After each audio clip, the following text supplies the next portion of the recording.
اسلام زندہ باد، اسلام زندہ باد، اسلام زندہ باد، اسلام زندہ کہاں کا جو تصور ہے یعنی جو طور طریقہ ہے یہ ہر مذہب ہر دھرم میں پایا جاتا ہے۔ یہ اور بات ہے کہ ہر دھرم میں جو ہے طور طریقہ کرنے کا الگ الگ ہے، مگر اسلام نے جو ہم اور آپ کو دیا ہے طور طریقہ وہ بالکل جو ہے الگ ہے۔ یعنی دنیا کے اندر جتنے بھی مذاہب ہیں سب سے الگ جو ہے اسلام کی تعلیم ہے، سب سے الگ جو ہے اسلام کی تعلیم ہے۔ وہ کس طریقے سے؟ وہ اس طریقے سے کہ اور دھرموں میں اور مذاہب کے اندر جو ہے اور دھرموں میں اور مذاہب کے اندر شادی بیاہ جو ہے یہ صرف ایک رسم کے طور پر جو ہے ادا کیا جاتا ہے، صرف ایک رسم کے طور پر جو ہے اس کو ادا کیا جاتا ہے۔ مگر اسلام کے اندر جو نکاح رکھا گیا ہے یہ رسم کے طور پر نہیں بلکہ اسلام کے اندر جو ہے نکاح عقد جو ہے عبادت ہے۔ نکاح عقد جو ہے یہ عبادت ہے، اور صرف عبادت ہی نہیں بلکہ یہ میرے آقا کی سنت مبارکہ بھی، اور صرف سنت مبارکہ ہی نہیں بلکہ جب ایک اہل ایمان جو ہے نکاح کرتا ہے وہ اللہ اور اس کے رسول کے فرمان پر عمل کرتا ہے،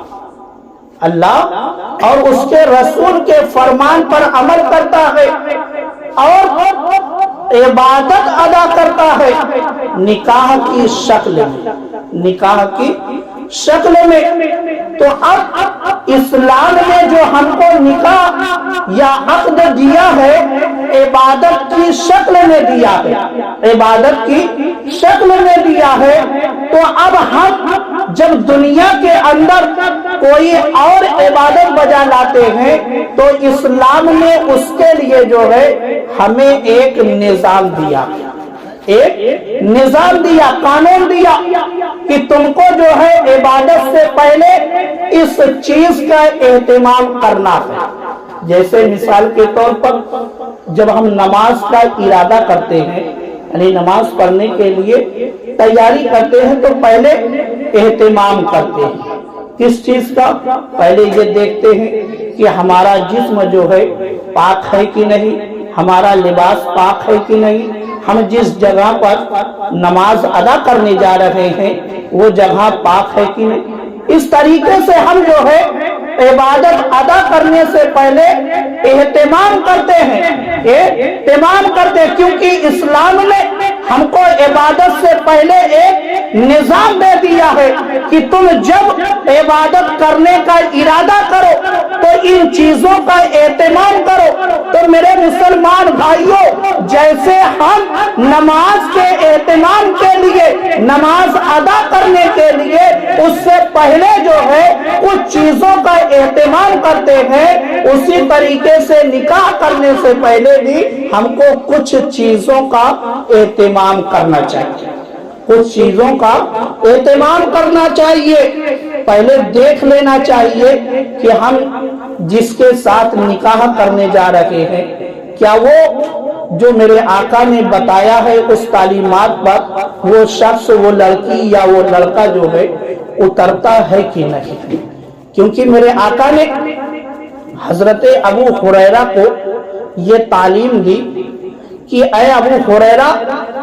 کچھ لوگ جو ہے نکاح مال دیکھ کر کرتے ہیں، کچھ لوگ نکاح جو ہے مال دیکھ کر کرتے ہیں، کچھ لوگ جو ہے حسب و نسب دیکھ کر کرتے ہیں، اور کچھ لوگ جمال دیکھ کر کرتے ہیں۔ اب میرے آقا نے ابو ہریرہ کو یہ حکم دیا کہ اے ابو ہریرہ، تم جب نکاح کرنا تو مال دیکھ کر نکاح نہ کرنا،